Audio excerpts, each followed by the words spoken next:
Hello and welcome to Bespoke Leather YouTube page. Okay, so today what I'm going to show you is the renovation of some small parts for a BMW E9. Now, parts we got today are sun visors and front headliner. Now this was covered in aftermarket material. It's a bit baggy, so I thought I'll take it off and see what's underneath. And as you can see, all the original materials there, there's nothing damaged. You've got some marks, discoloration. It does look a bit mucky. I know that cleaning that up won't make too much of a difference because I've cleaned it. As you can see, it's still got mottled dark areas, some black areas up there. There's still remnants of glue on there, but not a lot. So what I did earlier, I got some stripping solvent, stripped all the old glue off to try and give me a good base, because what we're going to do, we are going to renovate it, so we're going to re-dye it. So the same is going to be for sun visors. We're going to clean them, we're going to prep them, and we're going to dye them. Now this sun visor here has had a mirror at some point in its life, or a piece of glass stuck on there. Taking it off, or it actually already came off, so it's left all the glue. And if you can see, I'll come round to you. Let's give the camera a bit of time to focus if it needs it. So that's where the mirror was glued onto. You can see all the glue, but if you see the colour underneath, it's quite light. I mean, the car's a 72. Registered 74, so you're going to expect some discoloration in the vinyl, and you can see it.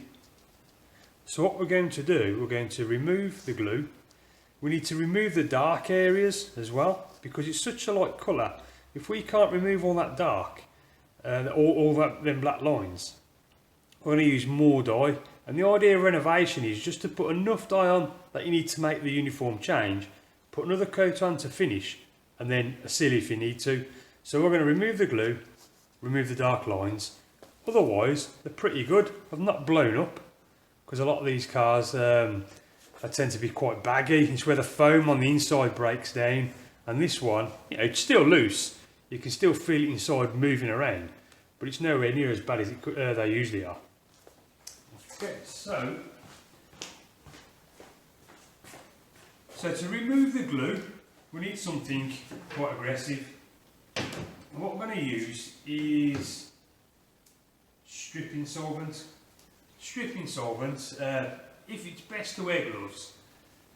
And what stripping solvent will do, it will help break down the glue. So I'm going to use a bit of cloth, give it a not too much on there, and then start giving it a rub. Give the solvent time to work onto the vinyl, and as you can see, we've already moved that black line there. So keep doing that.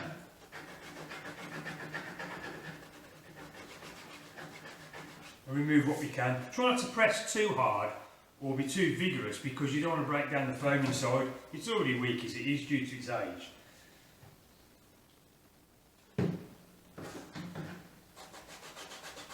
More.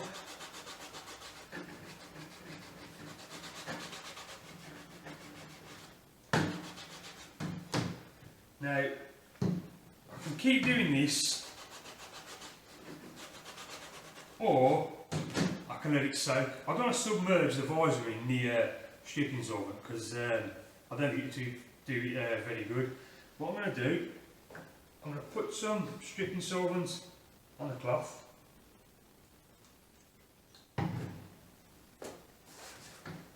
Lay it over the glued section, and while it's getting to work,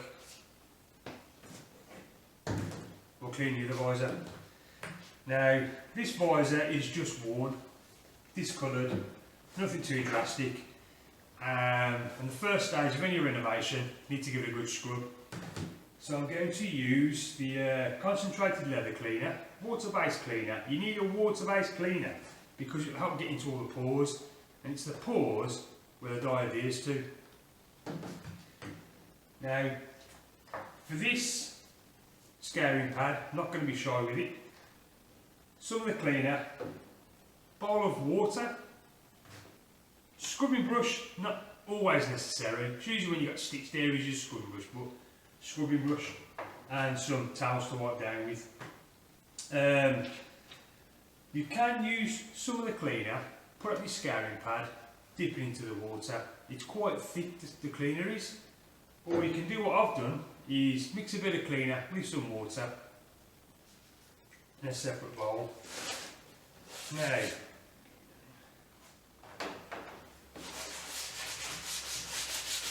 just going to rub it over liberally.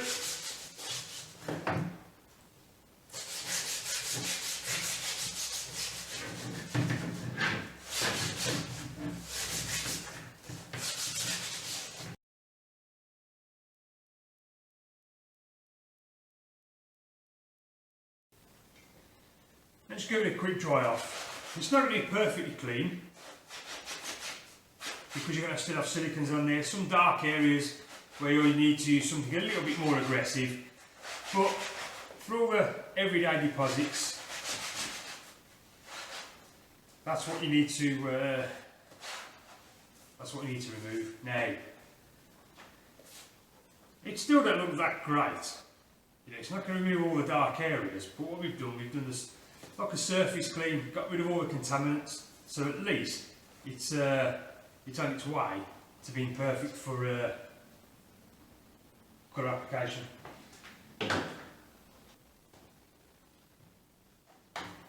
So now this has been soaking for about 5 minutes. Still got the glue on it, but the stripping solvent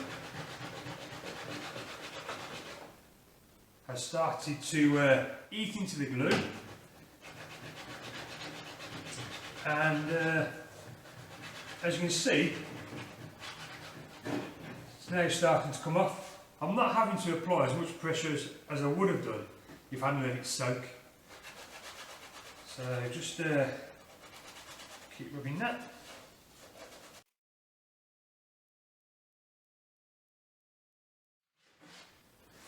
Much better. Okay, and I'll come and show you again. There you go. All the glue's gone. Small little area up there, nothing too fantastic, and that's gone. The black lines, I can't remove them. I've tried to remove them, but the harder I press, the more I'm going to break down the foam. So, I mean, I'll give it a little bit more of a wipe. But not too much. So then what I'm going to do is just going to move on and clean the rest of it.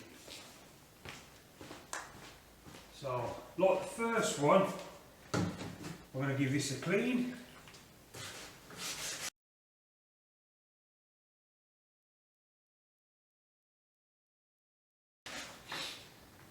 Okay, so we've got both some visors. They've had a wet clean. Always call it a wet clean, which is the first stage of any renovation. If your vinyl is not too bad and you want to give it a little wipe down before you apply colour, you can use the vinyl cleaner. You can use for maintenance cleaner, but you can be used as a maintenance cleaner on vinyl, or you can use it as a partially deep clean for removing all the deposits. So I've mixed the dye. What I've done, because the headliner in the car is a modern material, there's a slight colour difference to this part. It's got a little bit more cream, a little bit more green in there.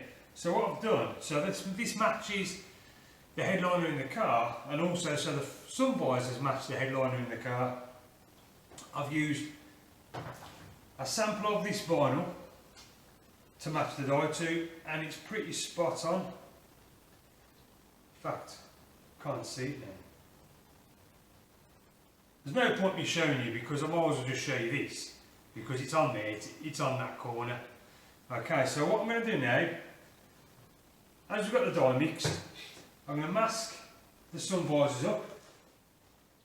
So it's going to mask the part screws to the the front of the car, locks it in, the screw, and for this one the mirror,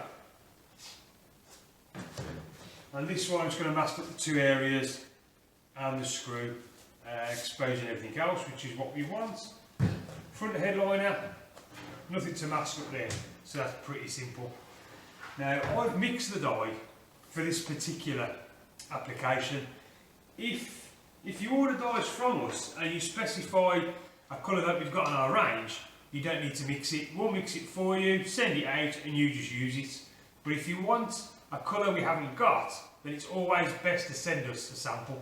We'll mix the sample, we'll mix the dye to the sample, and then when you receive it, you either want your sample back, or if you want to send a small interior part, you won't have like full seats to match a dye to, but small interior parts or a sample of the leather. Okay, so what I'm going to do now is I'm going to mask everything up, get the dye diluted, mixed, and ready for spraying.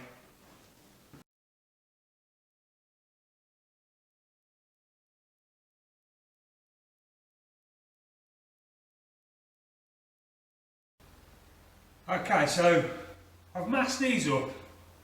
As you can see, I've used electrical tape. One thing I don't use when I'm masking up is masking tape.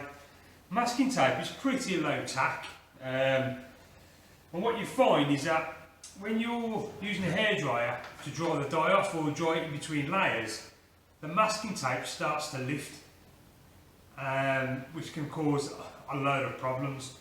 So, best thing to use is a good quality electrical tape. Don't use a cheap one, because that will do the same as the masking tape.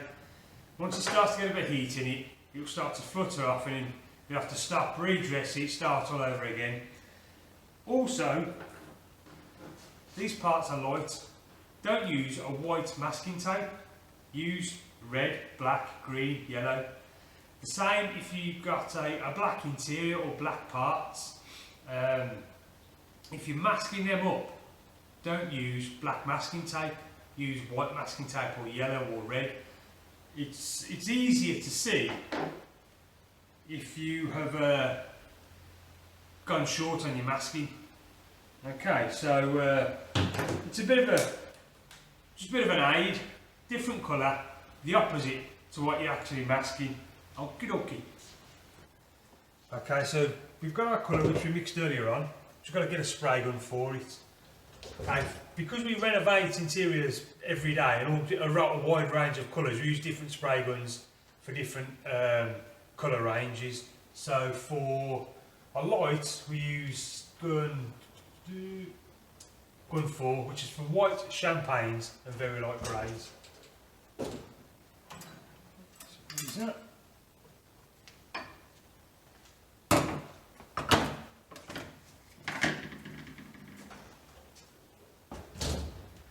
Now it's a good idea to filter the dye, and this just saves any deposit shooting through, getting onto the vinyl or getting onto your leather. If it does, and you find it, you're giving it a rub after and it feels quite gritty, let it dry, let it cool down, and get some 800 to 1000 grit paper, give it a light sand over, that will take the tops off, wipe it with a damp cloth and give it a last coat. Okay, now you can get filter paper,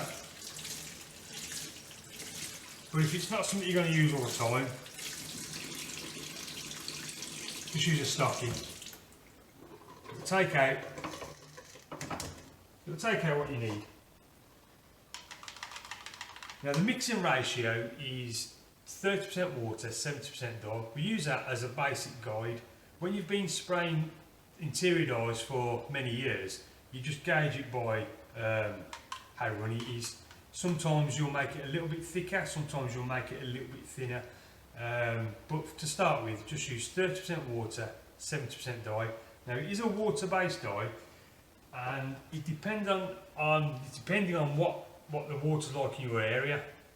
That if you are going to mix dye to keep with water, then it's best to use distilled water. If you're going to use a dye which you mix with water and you're going to use it all, so there's not going to be none left and none going to be saved for later on, then you can, if you live in a hard water area, then you can just mix it with that, it's not a problem. It's just dyes that you're going to keep storage for long periods of time, it's best to use distilled water. But for us, because we're going to use all this dye, we're going to mix it with ordinary water. It's a hard water area. Okay. And then we're just going to drop it through the stocking.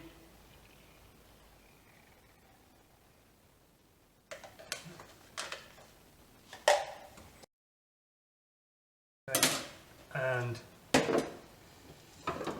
any deposits will be kept on your stocking.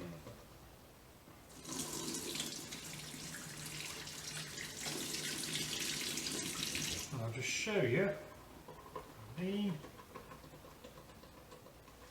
So this is some of the toners which I've clubbed together. If you can see that. Okay. Tends to take out most of them, or enough, for what we need anyway.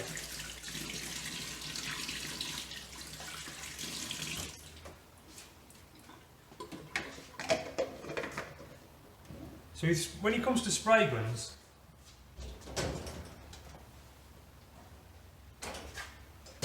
you don't need top of the range spray guns, 4, 5, 6, 7, 800 pound spray guns. This spray gun, same with the others, cost about £20 each. Just look after it, keep it clean, and it'll be perfectly fine. Needle size, this needle size is 1.3, you can use 0.8. The smaller ones we have, this one here, that's a 0.8, and it's just for small jobs, or if we're going to put a clear coat of adhesive on, this is what we'll use. That's around about 0.8. The main ones we use are 1.3. You can up to 1.8, but you know 1.3, 1.4, that'll be fine. And you can pick these up pretty cheap. Okay, so we're almost ready to apply the dye. What we need to do first is give the all the vinyl parts a degrease. So what I'm going to do actually, is because it's vinyl and it's less porous than leather, I'm going to apply a single coat of adhesive. It's a clear coat adhesive that keys to the vinyl, because vinyl's not as porous as leather. So, so the dye, whilst it does adhere to vinyl, it adheres better with an adhesion promoter. So I'm going to put that on first. Then once we've dried that off, I'm going to apply the dye, build up the coats, and at the end we'll show you the results. But first thing is degrease, dry, adhesion promoter, and then your layers of dye.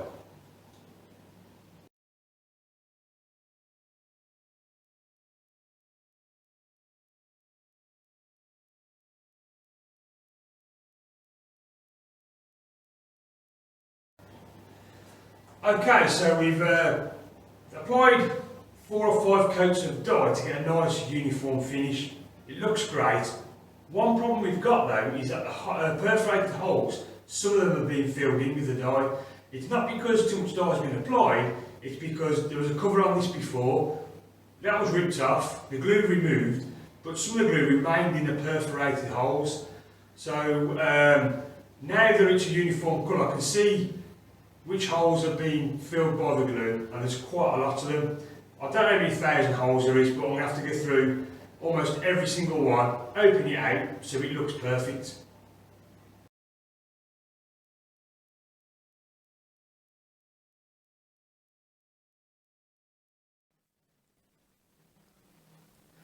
A couple of hours later, around about 11,000 holes, and this is the finish.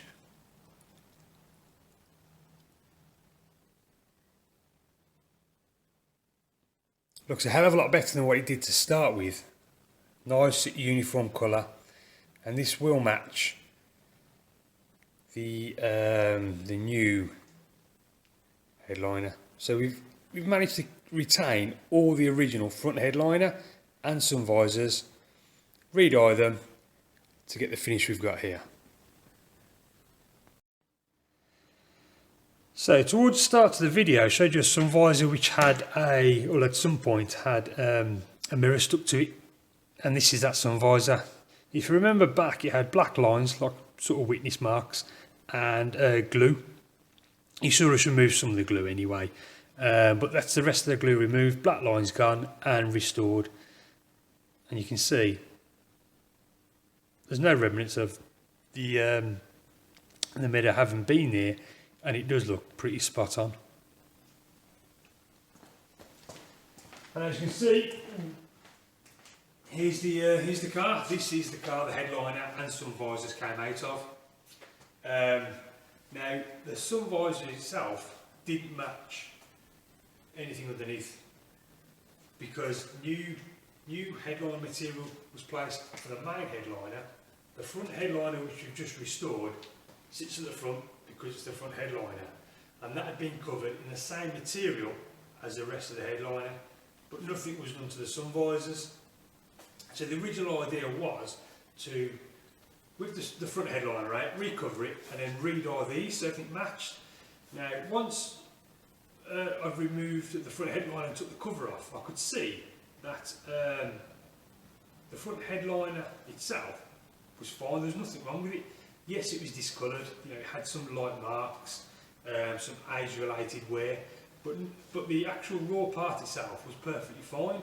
So the decision was taken not to cover it, but to restore it.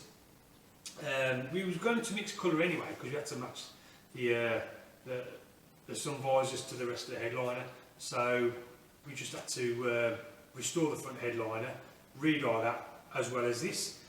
The downside of doing the front headliner, well, there's no real downside. It was just that the issue we had is that the spray glue that had been used to put the aftermarket material on the front headliner had clogged the holes. Now that didn't become apparent until a few coats into re-dyeing the front headliner. But what did become apparent was that once we'd got a uniform finish, because that's what we was thinking at the time, nothing to do with the holes, it was like it had to be a uniform finish. But what did become apparent is I'd have to sit there for about 2 hours, or just over 2 hours, and pin between 10 and 11,000 holes, because of the glue had initially clogged the perforation holes.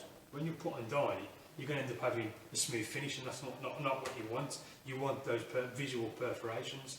So, yeah, it would have probably taken less than half the time to recover it, but sometimes it's not always what's easy, it's what's right. And what's right in this case was to keep the original front headliner, not cover it, restore it, pin the holes. So we have original sun visors, which is in great condition and practically look new.